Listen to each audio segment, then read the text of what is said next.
Salut à tous et bienvenue dans Orientation l'invité, l'émission qui vous dit tout sur les formations du supérieur.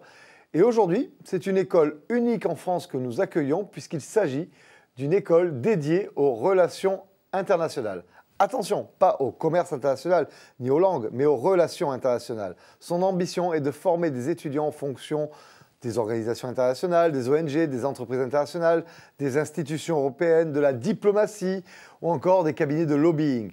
De quoi séduire donc les plus ambitieux d'entre vous. Et pour découvrir cette école rare, nous avons la chance d'accueillir Claire Bourgeois, sa directrice. Jingle.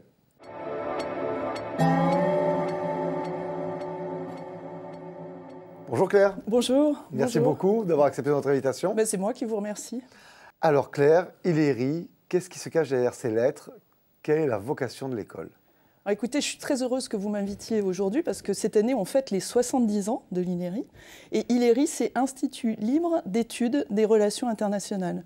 C'est une école qui a été créée par des grands noms de la diplomatie, dont René Cassin, Jouffre de la Pradelle, pour reconstruire le monde en 1948. Donc, on sortait de la guerre, il s'agissait de former des personnes qui soient capables de faire en sorte que ce qui s'était produit ne se reproduise plus jamais. Mais voilà. Donc, c'est quelque chose qui, si on essaie de définir ça pour les lycéens qui nous regardent, c'est une école qui va toucher du doigt ce que l'on fait à Sciences Po. On apprend les relations diplomatiques, on apprend les grands enjeux géopolitiques. Exactement. En fait, c'est une école qui s'attaque aux relations internationales, au droit international, droit européen, sciences politiques, géopolitique, économie internationale et 3 langues obligatoires dès le post-bac. C'est ce qui fait sa rareté. Parce qu'en général, on étudie les relations internationales au niveau master.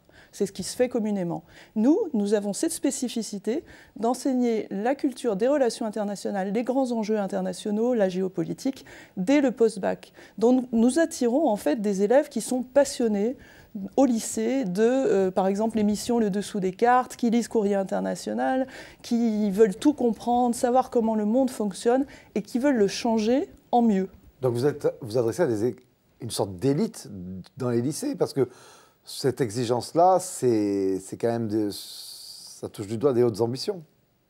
Oui, mais ce n'est pas une élite, ce sont des passionnés. Nous, notre recrutement, il se fait sur la passion. On cherche des élèves qui ont les yeux qui brillent, qui veulent vraiment tout comprendre, décortiquer, qui sont passionnés.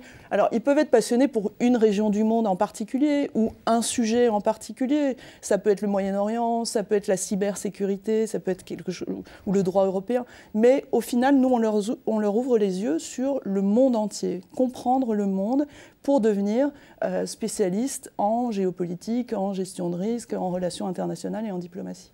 Alors pendant le cursus, on va faire quoi? Si je plonge une caméra dans votre école, il se passe quoi? Je vois quoi? Alors, si vous plantez une caméra à l'Hilary, vous allez tout d'abord voir des élèves épanouis. Ça, c'est notre mission première, c'est de prendre des élèves qui vont être heureux, et qui vont se passionner, qui vont avoir les yeux qui brillent toute la journée, qui vont avoir des professeurs attentionnés, des petits effectifs, école de 300 élèves, donc on n'est pas sur des énormes... Non, forcément. Voilà. On connaît les élèves, moi je les appelle par leur prénom, je les connais, etc. Et ce sont des élèves qui vont avoir la possibilité d'avoir une vision stratégique sur 360 degrés sur les enjeux internationaux. Mais donc ils vont faire des cours de droit, des cours de droit européen, de droit international, de droit comparé, etc. Ils vont avoir des cours de géopolitique sur des zones bien spécialisées. Par zone, apprendre les spécificités de chaque région du monde. Mais ils vont avoir des cours de géopolitique sur des enjeux précis, par exemple les enjeux de la défense et de la sécurité, les enjeux énergétiques, les enjeux environnementaux, voilà, des sujets comme cela. Ils vont avoir des cours sur la politique étrangère de la France, ils vont avoir des cours sur la science politique, la sociologie politique, l'histoire des idées politiques, et des cours en économie internationale, économie comparée, etc. Donc ça leur donne vraiment une vision, plus les langues qui sont très importantes à l'Hilary, plus tout ce qui est stage, mémoire, parce que j'allais dire, est-ce qu'il y a une dimension professionnalisante dans le cursus? Parce que là, c'est beaucoup de théorie, beaucoup de connaissances à acquérir. Est-ce qu'il y a un moment, il y a une vocation professionnelle qui va se dégager dans le cursus? Alors en fait, c'est essentiel dès le départ. D'abord, on en tient compte au niveau du recrutement. Donc, on fait en sorte, on recherche des élèves qui ont aussi déjà peut-être créé une association dans leur lycée, qui ont fait des voyages, qui ont fait plein de choses. Et dès la première année à l'ILERI, on fait un stage. On impose un stage de 4 semaines la première année. Parce que notre objectif, c'est que l'élève aille se confronter au monde du travail dès le départ et qui sorte de son petit confort. Et donc, on a un responsable de l'employabilité à l'ILERI qui suit les élèves de la première à la 5e année, avec du coaching sur... Alors au départ, on commence sur le CV, sur l'entretien, puis après la recherche d'alternance, puisqu'on est en 5e année en alternance. Donc il les suit sur tout le cursus, et ça permet à tous nos élèves de faire des stages chaque année. Alors, votre parcours de formation est assez large. On fait quoi après l'ILERI? On va retrouver vos diplômés dans quel job? Alors, on les retrouve dans des secteurs très différents selon la passion de l'élève, parce que nous, notre objectif, c'est de vraiment faire en sorte que l'élève découvre plein de choses et découvre sa passion. Il arrive à l'ILERI en disant « je veux être diplomate à l'ONU ». Donc, moi, je trouve ça très bien, on ne les décourage pas, mais on s'aperçoit très vite qu'ils vont découvrir tellement d'autres choses que peut-être leur passion, elle va évoluer pendant les 5 ans. Et si on donne le champ des possibles, ça... Alors, le champ des possibles, puisqu'on a des masters en sécurité internationale et défense, en intelligence économique, en action humanitaire, en spécialisation Afrique et autres, les élèves vont se retrouver dans des secteurs comme la cybersécurité, l'analyse stratégique, mais le développement aussi à l'export d'une entreprise, et la diplomatie, le ministère de l'Environnement, le Quai d'Orsay, tout ça, nos élèves sont un peu partout. Donc vous aidez aussi à la préparation à des concours, parce qu'on sait que pour être diplomate, il faut passer un concours à la fin, donc l'école prépare à ces concours? Alors l'école prépare à ces concours indirectement, parce que la formation de base forme des élèves et des cadres des relations internationales et de la fonction publique, qui sont aussi en affaires publiques, etc. Et de fait, nos étudiants rentrent souvent par le biais de contrats d'analystes stratégiques, gestion de risque dans les ministères. Et les ambassades. Et les ambassades. Et ensuite, ils passent les concours internes petit à petit au fur et à mesure de leur carrière. Donc ils peuvent choisir soit la voie externe, soit la voie externe, grâce au stage qu'ils font via l'ILERI. Voilà, exactement. Parfait. On va essayer d'en savoir un petit peu plus sur l'école avec la deuxième partie de l'émission. Ça s'appelle la foire aux questions. Jingle. Le principe de la foire aux questions est très simple. Je vous pose des questions directes et vous me répondez du tac au tac. D'accord. Ça marche? C'est parti. Allez, c'est parti. Comment vous sélectionnez vos étudiants? Alors, on les sélectionne sur la passion, l'engagement, la culture donc aussi. Sur dossier. Sur dossier. La lettre de motivation est très importante parce qu'on veut qu'il y ait adéquation entre l'élève et l'école et réciproquement. On veut être heureux d'avoir l'élève et on veut que l'élève soit heureux avec nous. Est-ce que vous testez les niveaux de langue? Bien sûr. Il faut combien en terminale pour avoir une chance de rentrer chez vous? Donc, alors, 3 langues, vous avez dit. Alors, on rentre avec l'anglais principalement parce que l'élève aura des cours totalement en anglais sur histoire des idées politiques ou institutions internationales dès la première année. Donc, on teste le niveau d'anglais. On n'a pas de score. C'est nous qui décidons si l'élève doit... On propose des remises à niveau en septembre aussi, avant la rentrée en anglais et sur d'autres sujets, sciences politiques et autres. Donc, on teste le niveau de langue en anglais et on donne la possibilité aussi à l'élève d'améliorer son dossier sur un quiz en LV2.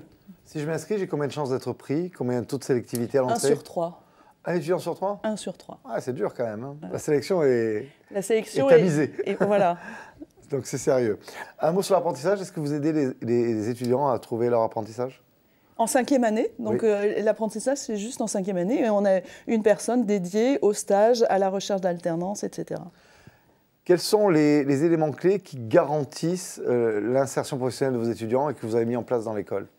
Alors, il y a ce coaching dont je vous parlais précédemment. Il y a le fait que nos élèves font des stages chaque année.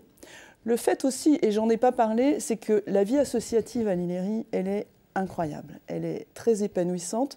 Et nous, notre bonheur, c'est de voir des élèves timides, etc., prendre vraiment confiance en eux, prendre des initiatives. Et donc, le fait de la vie associative qui permet de prendre des initiatives, ça forme des professionnels bien dans leur basket. Et ça donne des jeunes qui sont capables, après, de trouver un emploi, de se présenter. Et un Ilérien, quand il va chercher du travail, il n'a pas la grosse tête, mais il a confiance en lui. Et il est capable de montrer qu'il sait bien faire, qui sait beaucoup de choses, qu'il est au même niveau que les grandes écoles parisiennes. Et les recruteurs sont très heureux d'avoir des partenariats avec nous parce que nos élèves sont ouverts, modestes, mais très, très ambitieux. Après, ce qui fait la différence dans une école, c'est le réseau qu'elle apporte à ses diplômés. Est-ce que vous avez des partenaires clés? Est-ce que le monde des ONG, le monde des ambassades, le monde des ministères est proche de l'école? Bien sûr. J'ai oublié de faire remarquer que notre président, c'était Antoine Sfer, qui est donc le rédacteur des Cahiers de l'Orient. Donc aujourd'hui, c'est quelqu'un de très important aussi dans ce monde de la géopolitique. Et puis, nous avons accès à la base de données des stages du ministère des Affaires étrangères. Nous avons donc accès à toute une série de partenariats avec les grosses entreprises type Total, Safran, etc., qui reviennent chercher des élèves régulièrement chez nous.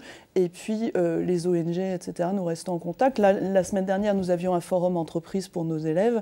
Il y avait une vingtaine d'entreprises à l'INERI pour accueillir nos élèves. Et ils reviennent chaque année, que ce soit le ministère de la Défense, le SERPA, etc. Ils sont ravis de venir chez nous. Merci Claire. On va passer à la troisième partie de l'émission. Ça s'appelle La question qui tue. Jingle. Alors le principe est simple, on demande à des étudiants de se connecter sur mcetv.fr pour qu'ils puissent poser la question qu'ils désirent à nos invités et nos directeurs et directrices. Et pour vous, nous avons choisi celle-ci, puisque c'est une question qui tue. Vu les hautes sphères auxquelles Hillary destine, ne faut-il pas être issu des bonnes ou belles familles pour avoir des chances d'avoir une carrière à l'issue de l'école? Ah, alors non, je dirais non. Franchement, non. Tout le monde est à égalité quand il rentre à l'INERI. Il n'y a pas de favoritisme dans la sélection, il n'y a pas un type de public privilégié. Tout le monde est à égalité. Et on a des personnes qui sont de milieux plus modestes et qui vont faire des efforts extrêmes pour pouvoir s'offrir l'INERI et qui sont très heureux après d'accéder à des postes. Après, c'est sur les compétences. Vous n'avez pas que des fils d'ambassadeurs dans l'école? Absolument pas. On en a. On a des enfants de grandes personnalités. Mais après, tout le monde est à un niveau égal. Vous arrivez quand même à avoir une diversité sociale complètement. D'abord parce qu'on offre des bourses. Nos élèves ont accès aux bourses. Mais au-delà de l'argent, je disais, il y a peut-être un complexe à aller vers ces métiers-là quand on vient d'un milieu plus modeste. Alors, c'est pas un complexe, je dirais, c'est peut-être un manque d'ouverture. Hier, je parlais à un professeur de lycée, je lui demandais est-ce qu'il y a l'option sciences politiques dans votre lycée? Il me dit non, et c'est vrai, c'est dommage. Parce que c'est une question de culture, d'appétence. Mais les élèves sont intéressés si on leur propose. Et donc il y a de plus en plus de filières sciences politiques qui s'ouvrent dans les lycées. Et nos élèves, après, viennent vers nous. Ceux qui aiment les langues, ceux qui aiment la géopolitique, ils sont... Ceux qui ont regardé le Bureau des légendes. Voilà, et le Bureau des légendes, c'est vraiment une émission pour des Ilériens. D'ailleurs, la DGSE vient présenter ses concours à l'Ilérie. Bah écoutez, ils viennent à visage découvert. Voilà.